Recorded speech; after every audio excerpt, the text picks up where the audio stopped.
the quality of life is really, really good in terms of what you get. Your money gets you far. Because like I said, time is money. If the person that you're entertaining, whatever, is not like improving you and improving who you are holistically, you're genuinely wasting your time. I said to my parents, they're like, oh, as a girl, you can maybe either be a housewife or you could go work. In the UK, you're both. You leave the house at 7 a.m., you go to the office, you come back, you're thinking, okay, I need to clean the house, I need to do laundry, and I need to figure out what I'm going to eat. Yeah. Because the money doesn't even sustain you enough to get those things that would make your life easy. What's one thing about you that people wouldn't expect? Oh my God.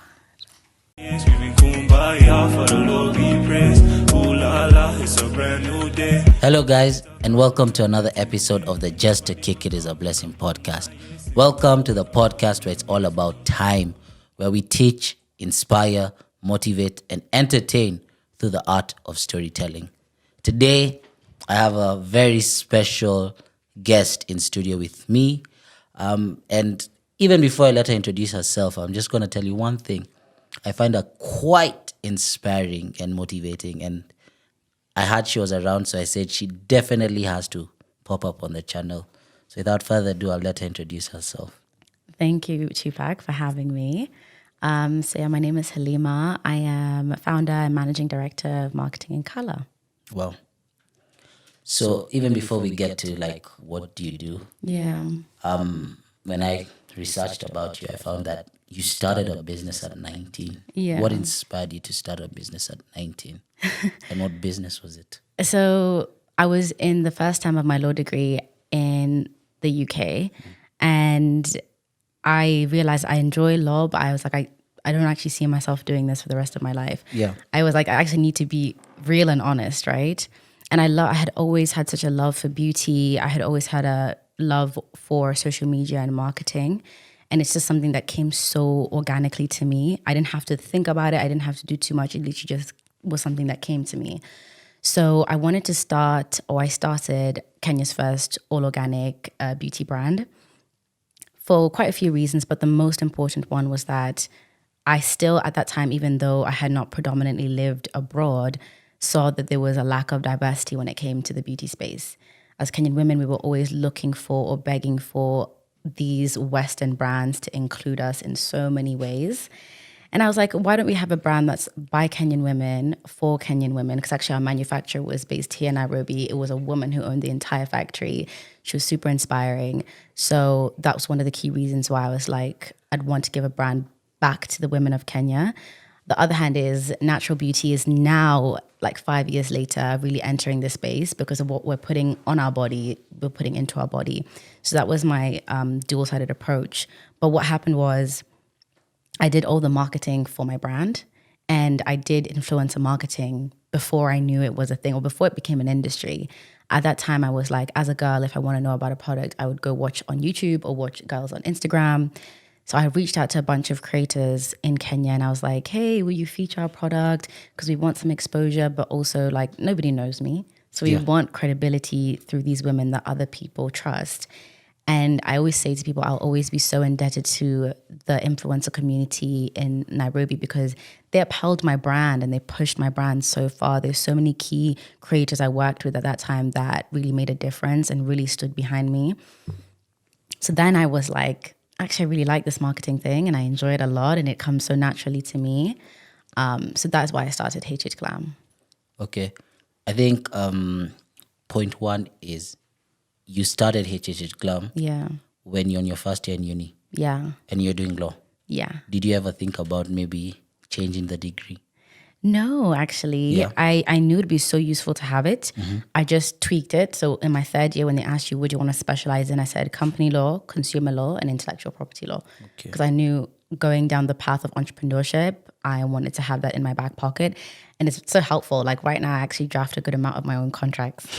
So it does come in handy. Yeah. Yeah. What happened to HH Glam?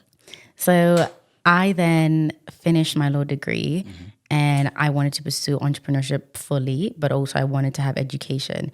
I say to a lot of people, I started Glam with just a high school diploma. Like I had nothing to my name. Yeah. And my mom says that I just have a lot of guts because I was like, I don't actually, looking back, I don't know why a 19-year-old with no experience just was like, yeah, I'm going to do a brand. Yeah. Looking back, I'm like, that was actually really gutsy and crazy. It was actually also a really good brand. Thank you. Yeah. So I was like, I want to get the knowledge behind entrepreneurship, and I want to get it in a way that it will propel me in ways that it can't if I get it from anywhere else. So I applied for my master's, and I was only looking at top schools in the UK, and I got into Imperial College Business School. Congratulations. Thanks. And I studied innovation, entrepreneurship, and management. And whilst I was entering my master's program, I was like, there's no way I can do both. I cannot run this business that is based in Nairobi and then enter like one of the most rigorous master's programs, because it was also a master's of science as an MSc. Wow. So I was like, yeah, I have to put this on pause. But I knew then the steps that I was going to take from my master's and the 2 years after were all to get certain skills in order to come back into entrepreneurship. Yeah. So I was happy to put it on pause. Yeah. I know you're running it as a solopreneur, is what they call you. Is you'd never found someone along the path that you would have allowed to run it for you, or was it like you felt like it was your baby? Yeah, I mean, I felt like it was my baby, definitely. Yeah.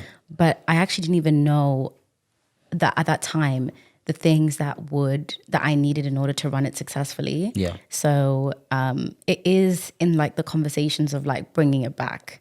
And I actually have not said that to like many people. Yeah. But now I know more about what I need in terms of structure and to have it like function. I didn't know back then. So I was like, okay, I'm just doing this thing by myself. So I need to put it on pause because I don't even know how I would go about like delegating it or giving it off to someone else. Yeah. What can we expect that's new? From the brand? Yeah, just a sneak peek, a little bit. I actually have no idea because we haven't even started anything. It's just that conversation of it's definitely something that I loved, I enjoyed doing. And until now, there's still some girls who message me and are like, please bring it back. Yeah. So I really love the brand so much. So it's just a thing of like, now I have more breathing room and I also have more experience. So it's something that in the next 1 or 2 years, you might see some things. Okay. Yeah. We're looking forward to it. Yeah. So you've told us that you went to Imperial College and you did a master's in science and innovation. How was that? The best year of my life. Okay. My mom really pushed me. She was like, you need to do a master's, you need to do a master's. And I didn't understand why. Yeah. And then when I did it, I was like, thank you for pushing me and for telling me to do it because it just changed my life for the better. The things that I learned, but also I'd say a master's like that at a school like that, the people that I met completely changed my life. And in the senses where I got such a solid group of friends who I consider family. Yeah. Even like some of them are coming to Kenya next year. They're people who are definitely my family, but they're all so inspiring in their morals, their values, their work ethic. It was the best thing to be surrounded by people who I genuinely looked up to. Yeah. And there's that thing, right, where you don't want to be in a room and be the most impressive person. I never want to be in a room and be the most impressive person. I want to be not the most impressive, but also eager enough to learn from the people around me. Because you could be in a room with people who are super impressive, but you don't care to pull anything from them. I will ask you questions like this is an interview because I want to know. And I feel like you can only know if you ask and if you poke and prod. Even my own parents, I sat them down in the living room when I came home a couple of weeks ago and I was like, and I was just asking them so many questions. They're like, these are actually really deep. But I was like, I just want to know. Yeah. And they were like, they actually said to me like, this is like a podcast style thing. And I was like, I need to know because sometimes you actually sit around people who are so amazing, but you just don't ask the right things. Yeah. So even my friends' parents, even my friends from my master's program, their parents, I mean, I remember going to one of my friends' house for dinner and there's a whole dinner table, but her dad is such an amazing businessman. And I was just one question after the other, because I wanted to learn. So yeah, I've been able to learn from a lot of people at Imperial and make really good friendships. But the program was super rigorous and so valuable in terms of being an entrepreneur, but also going into the corporate sector. So I think I always say to people, it was the best year of my life. What pulled you towards a master's in science and innovation? because there's also a lot of things Yeah. around entrepreneurship and everything. Yeah. So science and innovation. So it was a master's of science, but Yeah. in innovation, entrepreneurship, and management. Okay. So you would leave there with those 3 core skills. Wow. And the programs were things like organizational behavior. If you want to run a company, run a business, do you actually understand the psychological aspects behind running a company and running a team? Yeah. And those are some things that I took into my corporate life once I got into corporate. Like those skills were so invaluable and taught by some of the best, I'd say, professionals within those industries who've written so many books and been so widely published that you left there knowing way more than you ever did before. But also the program prompted us to explore both sides, corporate and entrepreneurship. And at the end of the program, we had a challenge to get into groups and to put together an entire business plan, like a company that could be pitched to investors. Yeah. Myself and my team that were just genuinely my best friends. My friend Kira Brady, she had this idea of a straw that would detect if you had been spiked on a night out, because spiking is so big in the UK, Okay. especially during like Freshers Week, the first week of uni, because everybody just goes out. But the amount of people, especially women, that were being spiked and then assaulted was so high. So we, started to formulate this straw, and I did the marketing side, of course. My friends did one of my other friends, she did the financials, the P&L statements. Other friends did the prototyping and finding the manufacturers. And in a cohort of about 90, where I honestly admired and respected everyone and the ideas were incredible. We ended up winning when we pitched to the VC lady who came.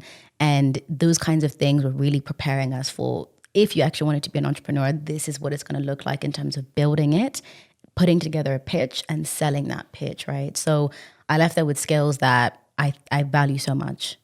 Yeah. I don't know if schools changed right now, but I also did like a degree in business and entrepreneurship. That's my first degree, marketing and entrepreneurship, actually, a double major at Strathmore. Yeah. And when I left there, I felt like, yes, I'd learned a lot, but I felt like there was still so much I could do.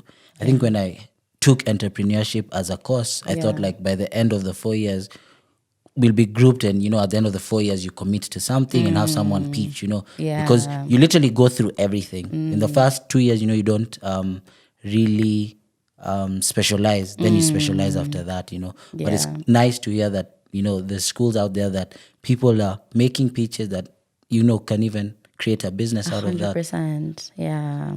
So after that, what was next? So I knew marketing was the route, Yeah. but also I needed experience. Like I think you don't really understand.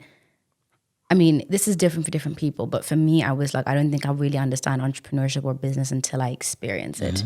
So I was really fortunate to, and I killed myself for this job, but I got into Ogilvy. So it's a big 4 ad agency, global agency, multinational, and I started working as a advertising exec on their Samsung account.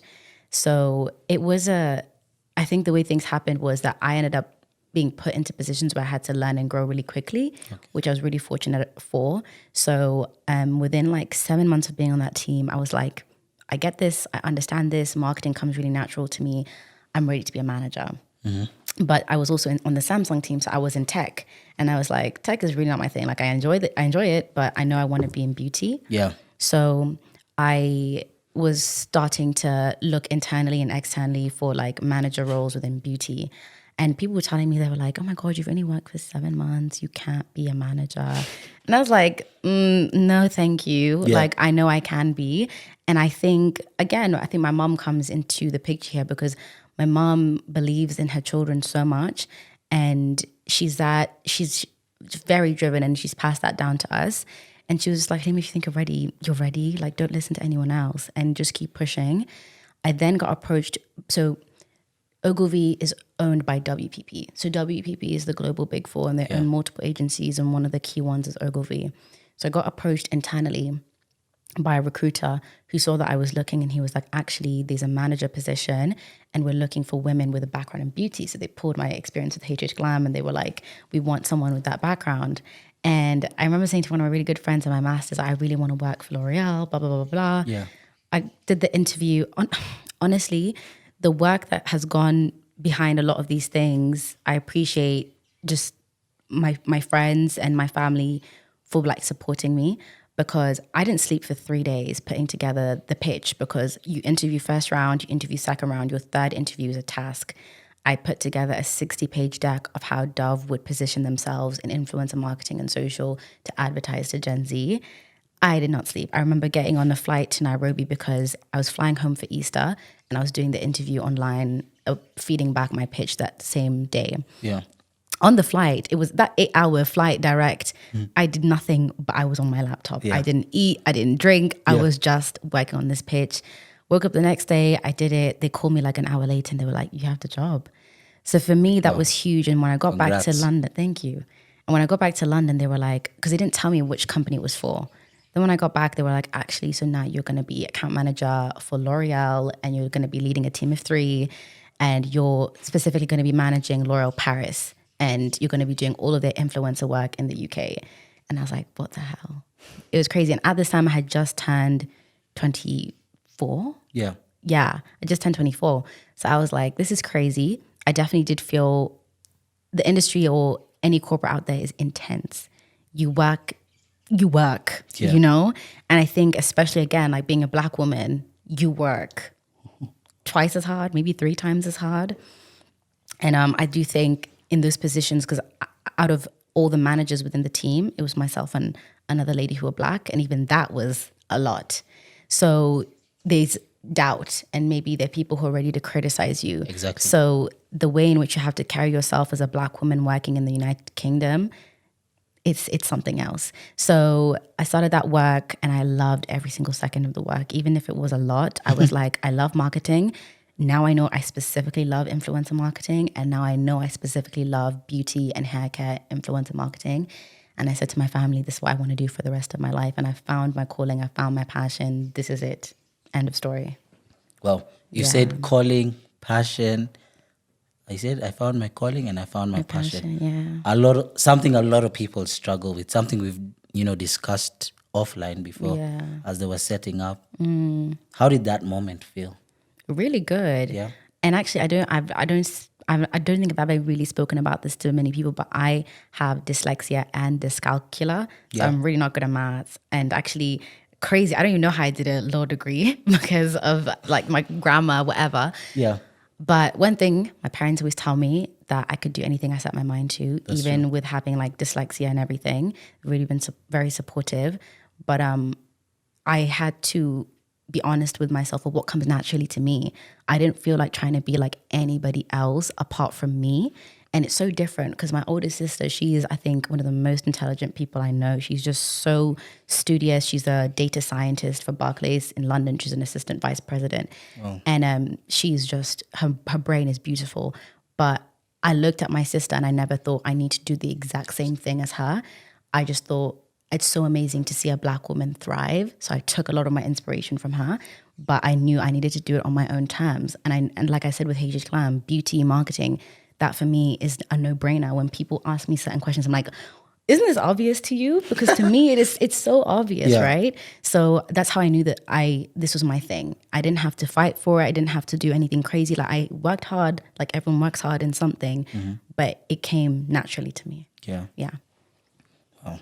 That's interesting because I think even at 60, 70 years old, people struggle to find purpose, So for it to come at such a young age is, such a blessing. And because you found your purpose, I hope that you continue to share your journey because it'll inspire now a lot more people. And hopefully there'll be someone who will say, oh yeah, I listened to Halima. Now she's 40 years old. Oh my gosh. And I found my thing at 20 just because of what she said, Yeah. How was working for the dream brands that you had actually inspired to work for? You had actually thought about working for.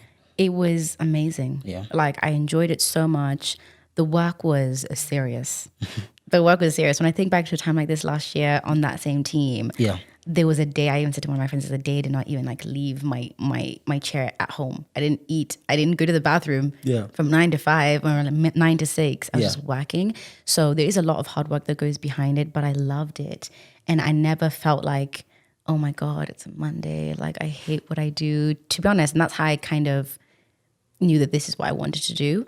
But at the same time, I did struggle in the corporate sector because I think, like I mentioned before, I think being a Black woman in an international corporate sector is a huge balancing act.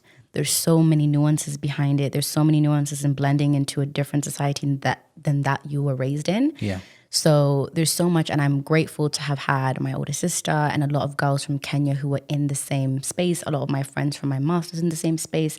So we got to navigate corporate together. And I still struggled because I was like, this is all for a season. I'm here to get something out of it. And I used to say to a lot of girls in corporate, don't just go to work for the sake of going to work. What are you trying to get from these people? You need to get something from them because they will take everything from you. They will take your time. They will take your energy. They will take your social life. So once I was entering my second year of working, now when I was a manager, I knew how to, I'd say, manage my time, decide what I didn't want to put my like after work time into and what I was going to put my after work time into, taking care of my mental health, making sure I got to see my friends on the weekend. And I always had the question of what am I trying to get from this place? Being in that building at WPP was the most pivotal thing because I was surrounded by some of the greatest minds in marketing. And I made it my business to bother anyone I could to have a coffee with me, to have a tea with me. I ended up having coffee with the CEO of Corley Portabell, and they do just branding. So typography, branding, they did, at that time, they had just done the rebranding for Boots, which is a huge brand in the UK. And I just got to sit with her and ask her all my questions. Because if you're working in the same building, they're going to speak to you and they're really nice and they want to help you. So I sat down with the director of diversity, inclusion and equity. And he's a great guy. And he's Filipino, but he grew up in Kenya, which is crazy. Wow. Yeah. He grew up in Kenya, he grew up in Gong. And he was talking to me about the red soil in Karen. Yeah. So I got to learn a lot, but I made it my business to learn. So it was enjoyable. Then I moved on to another agency called Buttermilk. And I was now senior account manager there for Prada Beauty USA. So Prada Beauty falls under L'Oreal still. Yeah. So now I was working for L'Oreal USA, but now their Luxe division. Meanwhile, L'Oreal Paris is the consumer division. So that was intense. Now I was 25. I was leading a team of 7, and we were executing all of the Prada Beauty campaigns for the States. And we were activating hundreds of creators across the USA every single month. Influencer content. And then at the same time, when I got there, I helped launch their trend program, which was activating creators on a paid basis to hop onto a specific trend with Prada Beauty products every week or every other week. That was intense. It was an intense job. It was also intense to manage a team of 7. I would log into work 2 hours before because I could do my work. Yeah. Because by the time it's 9, or actually we logged in at 10, by the time it's 10, just Slack, ping, ping, ping, ping, ping, ping. Oh my God. Yeah. And it's things from, okay, work. And first of all, you have to actually tell the team what they need to do in the day. Yeah. Like, these are your priorities. Let me know if you have any questions. You've got so many internal meetings with like my manager, directors, whatever. And then people who are like, I want to talk about my pay rise. I want to talk about, I need to take time off. People who suffer bereavements, and you're the manager and you need to handle that. So actually, after that, I came home and I said to my mom, like, this has been so great that I've been trusted to manage people and to take care of them. And I hope I did them justice. Mm-hmm. But I don't want to manage people. I was like, I just want to do my work. Yeah. Okay. It's a lot. And people don't really give HR the credit, because being in HR and managing people and taking care of them is a lot of emotional work as well. It is. Yeah. So I love the job, but it was at that job that I had a decision to make, which was that would I stay in the UK? Because I was even thinking in my mind, and so this is crazy. This is what made me now leave corporate. And I left corporate this year in June. Okay, wow. So this company was amazing. I didn't really have any qualms, nothing to complain about. I had the promotion I wanted. I had the income I wanted. I had the clients that I wanted. They were such a good, culturally driven company that they literally, within, I don't even know, like 2 weeks, and they were like, oh, we're going on our annual company trip, and it's all expenses paid trip to a 5-star resort in Spain. I was like, what the hell? It was the best trip of my life. Yeah. But when I got back, I said this to one of my really good friends that I met in my master's, and I was like, I've got everything, but there's still that part of me that's literally itching, because I know employment is not my thing. And I said, this is God's answer to me. He's given me everything I've asked for. And now I need to actually be brave enough to admit entrepreneurship is what I want. So I left corporate. one of my really good friends, and now she's like one of my business partners, and we must talk about her because she's so pivotal to my life. She had started her own agency. She'd always been like a freelancer and started her own agency, and she helped me get into the same space.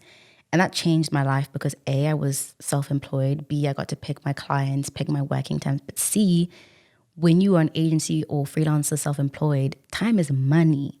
I would be doing the exact same work that I did for all these other companies full time and getting triple the amount of my salary. And sometimes I'd be working maybe a few less hours depending on how busy the day was, right? Yeah. And no one was putting anything extra on my plate that they would do when you are full time.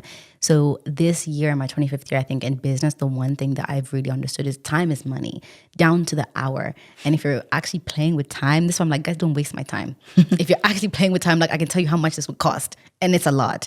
So that changed my life. And then I was like, okay, that's now when the move to Dubai kind of came in. Yeah. So recently we saw your post. Yeah. Halima in Dubai. So what inspired that? So I always knew that the UK, even just from my first time, that it wasn't going to be the country for me. It was a means to an end. Yeah. I knew I needed to get my education. I knew I needed to get work experience. And that was the end of the story. Now I had come to the point where, okay, I got my education, got my work experience. I was ready to go down the route of entrepreneurship. And Dubai, for me, since the beginning, I started working in 2022, was always the place. Even if I wanted to get a job, I always thought, okay, even if I wanted to go corporate, I would still do it within Dubai. Yeah. For a key number of reasons, and these are reasons that are mine only, which is that I really struggle with the winter. Like I could not get my head around the winter. By 3 p.m. it's dark. You don't get to see the sun. Why do I need to suffer like this? Enough. It was too much. The food, didn't really enjoy the food. The lack of like organic produce, a supermarket where your fruits and vegetables are not in plastic. And when there's no expiry date on your fruit. How do you know when my fruit is going to expire? Yeah. That's not food, okay? So that coupled with, I think just how stimulating the city is. It's very busy, it's very stimulating. That's a lot for me. And then also just not being able to come home as often. It's many more hours. It's way more expensive. And I asked myself earlier this year, and like that question of who are you? I actually now class myself first as like a sister, a daughter, a friend, a granddaughter, a cousin. I class myself first or identify myself first of who I am to the people that mean the most to me, because life is fleeting and I couldn't really justify working for a big company and not getting to spend time with my parents, not getting to spend time with my sisters, my extended family. Because when push comes to shove, like we saw in COVID, you go home. You go home. I mean, I was home for 7 months. Uni closed. No one gave a shit about those kinds of things. You didn't run to your corner office. You didn't run to your amazing university. You go to the people, right? And I sat back and I thought, and I'm like, if I actually was to look back at my life, would I be happy and say that I prioritize the things that I claim are important to me? To be away from my family and see them once a year, you actually have to be kidding me. That's a joke. Yeah. So I was like, that's one of the other key reasons why I was like, Dubai is perfect for me. A, the weather. B, the tax. By the time I was leaving the UK, I was being taxed 40%. You're actually stupid. Why are you taxing me 40%? And I'm the one that's going to work. Yeah. That's crazy. C, I don't think it fosters entrepreneurship. I think it's a very corporately driven city. You even hear like the founder of Monzo say that he had to go to the States, he had to go elsewhere to have people who believed and could back his entrepreneurial ventures. And Dubai really is that place. And then also just the quality of life is really, really good in terms of what you get. Your money gets you far. I said to my parents, they're like, oh, as a girl, you can maybe either be a housewife or you could go work. In the UK, you're both. You leave the house at 7 a.m., you go to the office, you come back, you're thinking, okay, I need to clean the house, I need to do laundry, and I need to figure out what I'm going to eat. Yeah. Because the money doesn't even sustain you enough to get those things that would make your life easy. Enough suffering. God did not put me on this earth to suffer. Yeah. I said, no, I'm done. So yeah, in the UAE, you get those things. If you have family, you can get help, you can get like good people to cook for you, whatever. You have that. And even just being closer to home. So now it's 4 hours. It's much more affordable. I can come see my family whenever. Like I went for 5 weeks. I came back. When I came back, I said to my family, I'm like, you guys didn't even miss me. And that's good because I'm around, Even for my younger sister who's going to be 16, she'll be able to hop on a flight and come see me, So I try to just say this year, like I want to prioritize the things I actually claim mean something to me. Okay. Yeah. And there's no tax in Dubai. 0 tax. Yeah. Yeah. So you recently launched a company as well. Mm-hmm. Tell us about that. So yeah, I've had an agency. I've owned an agency in the UK since January of this year. That's how I was operating. And then I still have it, but then now I was launching the one in Dubai, which is going to be the official company. And marketing in color came about actually because initially, once I started working in marketing, there were so many women of color who were reaching out to me in LinkedIn being like, how'd you get a job at, these big agencies, all of that. And the number one thing that I was saying to them was the same thing over and over again. You do have to graft and work 2-3 times as hard when you are a woman of color. You do need to surround yourself with women who are going through the same thing as you, band together as allies. But most importantly, when I was in this industry of influencer marketing, diversity is not there. And that's what I was pushing when I was working for these big brands. I was pushing Black talent, and I was also pushing diversity in the way in which they're representing their products. Because you say to me that something is for all hair types, but I don't see all hair types using it. And that's how you're not marketing it that way. Yeah. So actually one of the most pivotal moments was I was in this room, huge beauty brand. They're telling us we've done, our most successful campaign, 2,000 influencers for this hair product. It's for all hair types. And you're showing me the influencers and none of them are even of color. Yeah. There's no type 3 and type 4 hair, which tend to be the hairs of like ladies who are mixed race and fully Black. Mm-hmm. So I was the only woman of color in that meeting to start with. And I did raise up my hand and I said like, what's up? And they give you the thing of, that is something that we're working towards. You could have just done it. Why are you working towards it? Like it's some huge feat and you have so much budget. Just do it. Especially with 2,000 people, not to have at least even one person. That's a bit crazy. I know. So I remember leaving and I was upset and I told my mom like, this is so annoying, da da da da. And my mom said to me, she's like, do something about it. So now I'm doing something about it. Yeah. Because Marketing in Color is the first marketing agency to solely dedicate itself to Black-owned hair care and beauty brands. We're here to uplift Black talent, women of color within the industry, so marketing and beauty, but also execute campaigns for brands who wouldn't really have opportunities to be understood on a cultural level, on an empathetic level, by all these other huge conglomerates. Because I think some things are just lived in experiences. When you talk to me about embracing my hair as a Black woman, I know that journey and that story because I was 14 and we didn't know how to take care of our hair. And I was like, Mom, I need to relax my hair. So my family, it's just me and my older sister and my mom who relaxed our hair because we were in that generation. Now, when my younger sisters came into the picture, we were like, the tide had turned and we knew how to take care of natural hair. So they've never done anything to damage their hair or straighten it or anything. And that ability to embrace and love who you are as a Black woman is everything to me, because why should we be told, especially by the beauty standards and these huge brands that set the beauty standards, that we are lesser than to not be represented, lesser than to not be like our brands to not be cared for. So that I think for me is my hugest mission. Is I come from a family of 4 girls. I'm surrounded by Black women all the time in my friend groups, ever. And they're the most beautiful, intelligent people I know. So I don't know why the what we have spewed out on social media is anything different. And for me, the work that I do in terms of helping uplift these brands, because they fill a necessary gap. They fill the gap of brands that don't actually cater for our kind of hair, our kind of skin tones and skin types, because they don't care to do the research behind it, right? And above that, we are also pushing forward Black talent, right? So women of color who are creators, because that's what you see on your feed. You want to see women of color using certain products and knowing that it's for you. I had this conversation with my friend Ella, and we were looking at some type of product. And we were like, but is it for us? So we quickly get onto TikTok, and we're scrolling, trying to find a Black woman who's using it. Because if a Black woman isn't using it, I don't know if it's for me, because there's so many differences between our hair and actually our melanated skin type that people there's no education on it, right? So when you work with creators of color, they're providing education, they're providing guidance, they're providing I'd say a sense of love and embracing for who we are as Black women. And I'm very proud. So one of the girls that we represent, her name is Salma. And I met her in June. I was like, Salma, your content is beautiful. I want to represent you. She'd never really been paid for influencer work before. She had about 14K. Now we're finishing the year with her, and she's worked for 7 large brand partnerships. She's got 4-figure brand deals. And one of the biggest ones that's coming out next week is her work with Dyson. Dyson's one of the hugest hair care brands in the world. And she got to work with them featuring their curly air wrap machine. And for me, I'm so proud of that because yes, that product is for us. And she's telling other women of color with type 3 hair, you can use this product.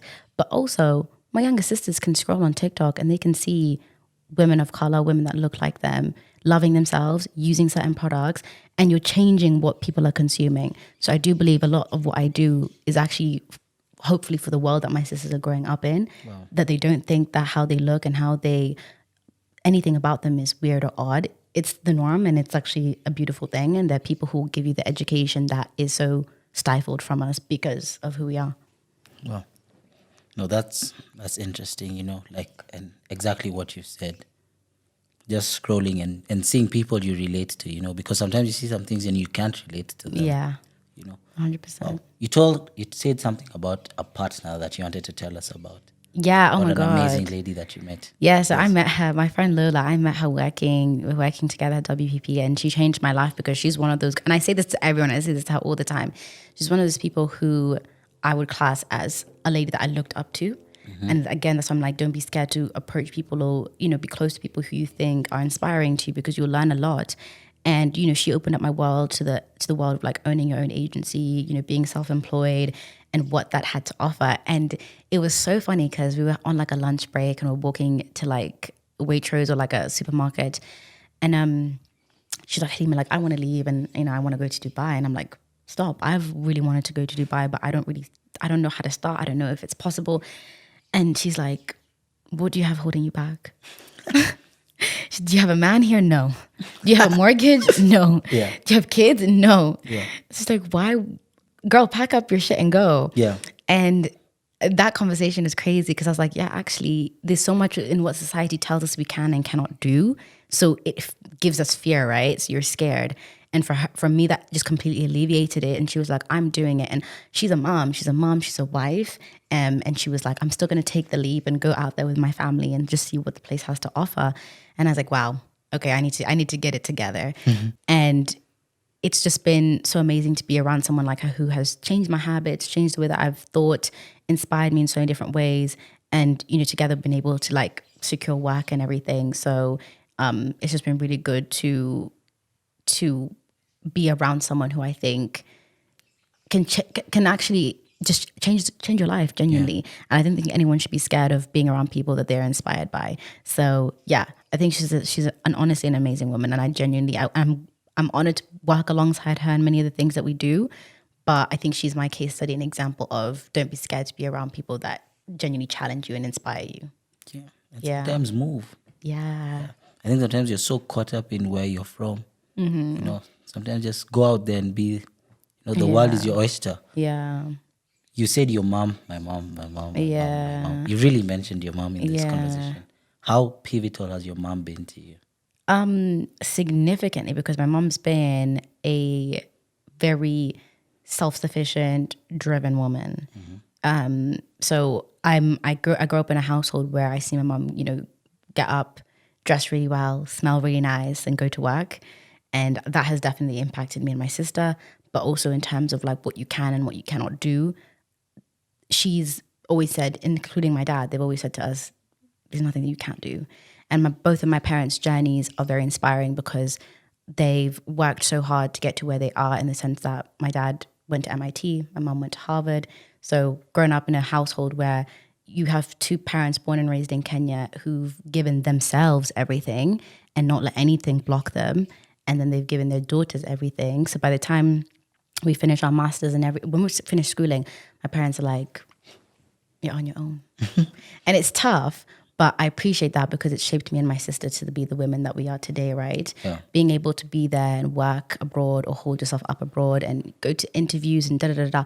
Like, it's not easy, but we've learned so much from our parents and just how hard we've seen them work. So I think, my mom has been extremely pivotal in just being supportive. And that's another thing. Like, at 19, I go ahead and be like, I'm going to start a brand. And they're like, yeah, do it. Oh my God, amazing, you know? Yeah. And then even now when I'm like, oh my God, I want to leave a huge agency. I want to move all the way to Dubai. I don't know anyone there. I'm going to go set up a company, and who the hell knows how that's going to go? And my parents are like, okay, you thought about it. Nice. We believe in you. Go ahead and do it. So it's been pivotal to have the support of my parents and the support of my family. Yeah. Yeah. So we've never done this before, but I Yeah. was like, with you, I'd have other questions that I just want to throw there Yeah. as rapid fire. Yeah. So I think number one is, what's the best advice you've received? Oh my God, this is good. Yes. Because I reached out to this guy who is CEO of this amazing influence and measurement agency in Portugal. And gosh, talking to him was like the best 30 minutes of my life. And that's why I say it's so important to connect with people. And he gave me 3 pieces of advice that have been so pivotal in the last like 2 months since I've had them in my head. But he said, A, your morals and values are all you have. And if you don't know what they are, figure out what they are and stand by them. And I think for myself, actually, in the last like 3 years, I've been able to really make concrete to myself what my morals and values are and operate in that way. And that goes for my personal life, but also goes for your professional life. And as a founder, he said, your values and morals is your company, you know? So if they're loose, then your company is also loose in how it operates and how it does things. And also morality is in business, right? Will you do someone dirty in business? Will you lie about funds? Will you lie about clients? Da, da, da. Like there's so much that goes into business as well. And then he told me to face my front. Like he said, if you look left and you look right, that energy that you expend looking at what someone else is doing, you've wasted time and now you're behind because you've been looking to what other people are doing. He said, Halima, face your front and do your thing and do not, look at any kind of anyone like competition. Yeah. Focus on what you're doing. And I think that was pivotal. And then he touched on, working with friends and family. He said, you got to be really discerning of which partnerships are good, which partnerships are not necessarily good. I think most entrepreneurs, founders want to bring people along, because if they're eating, they want everyone to eat with them. But you need to make valid choices of, who you want to go on that journey with. Yeah. Wow. That's interesting. Book or podcast you've listened to recently that has inspired you? I didn't listen to this recently. I listened to it last year. Yeah. And it changed my life, which was the 5 a.m. club. Okay. What are you doing with your morning now? Like, do you know what I mean? Yeah. If you're not waking up and you're not putting yourself together, what are you doing? That changed the way that I saw the world. It also, when I got into that routine of waking up early, going to the gym, having time to do journaling, affirmations, read a book before work, getting to ground yourself and getting to be someone before you get into your job, changed my life. Yeah. Yeah. One entrepreneur or leader you look up to and why?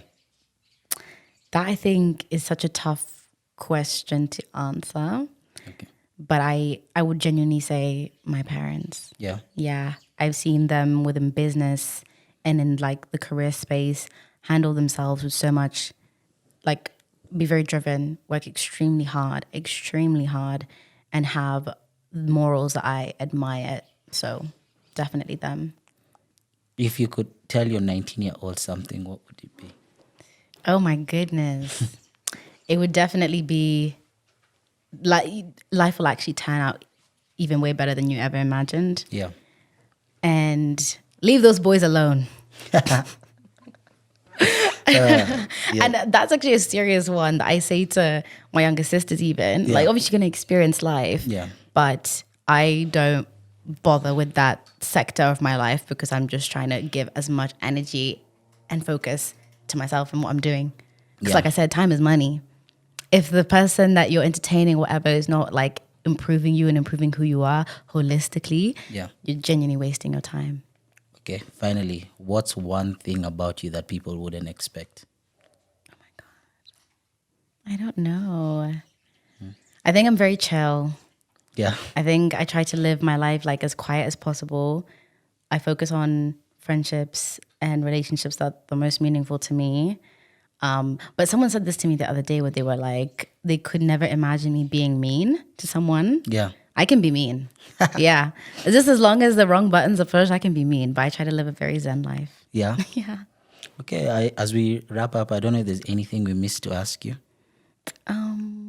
No, I don't think so. I think you asked me everything and such good questions. So thank you. I don't know if you wanted to ask us anything. Yeah, I mean, I want to know, Tupac, your journey with Just to Kick It is a blessing.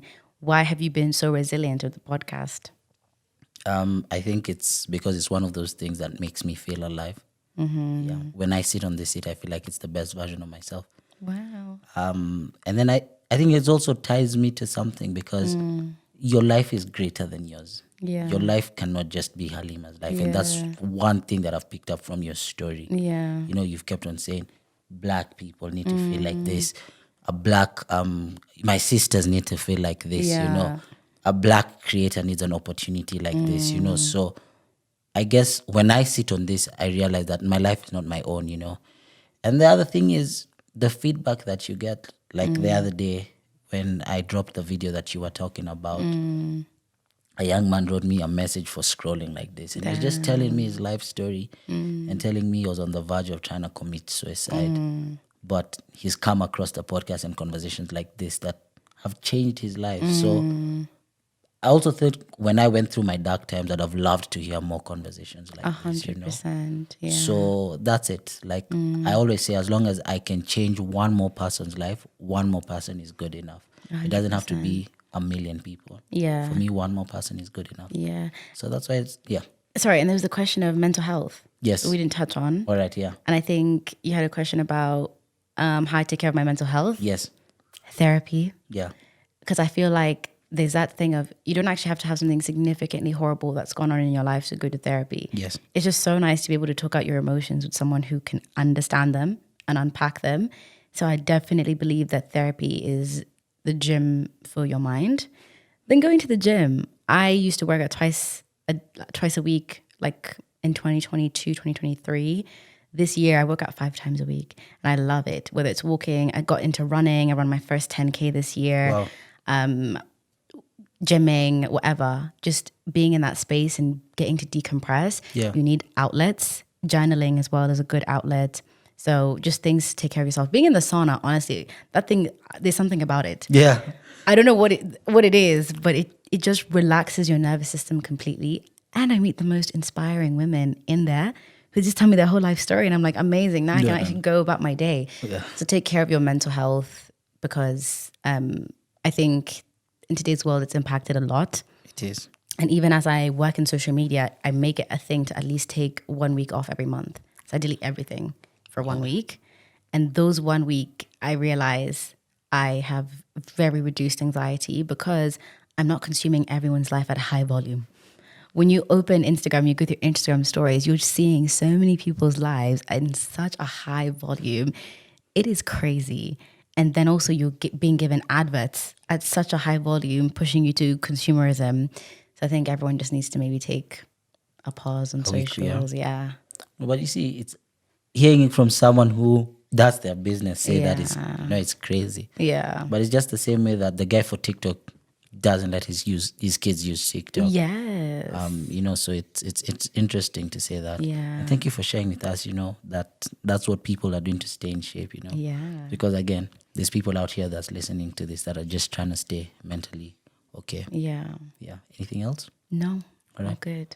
Thank you so much for blessing the Just to Kick It is a Blessing podcast. Thank you so much for taking your time. I know I called you in such short notice, but you've graced the invitation and I really, really appreciate it.